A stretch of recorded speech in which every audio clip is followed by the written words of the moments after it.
কোন মসজিদে মাইক লাগানো থাকে, কোন জিহাদির বিরিয়ানির দোকান থাকে, কোন জিহাদির হালালের মাংসের দোকান থাকে, এই বাংলায় কটা মাদ্রাসা বেঁচে থাকে, এই 4 বছরের মধ্যে দেখিয়ে দিবে হিন্দু সুরক্ষা সমিতি।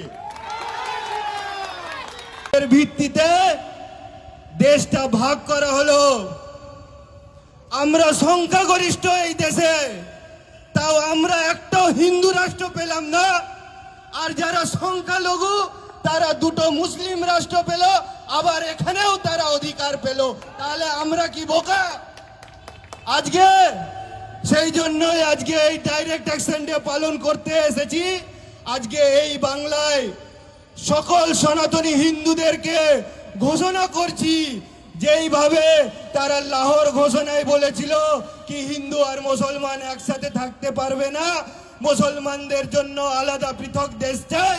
আজকে আমরা এই বাংলায় বলছি কি আমরা মুসলমানদের সাথে থাকতে পারবো না, আমাদেরকে পৃথক ব্যবস্থা চাই আর এদেরকে বাংলাদেশ পাঠাতে হবে। তারা আমাদের দেশে থাকবে, আমাদের দেশে থেকে আমাদের খাবে, আমাদের পড়বে, আমাদের মেয়েদের সাথে লাভ জিয়াত করবে, আমাদের জমি দখল করবে। আর সহ্য করব না, সবুজ পতাকা দেখলেই সাটা ভাঙা মার দিব।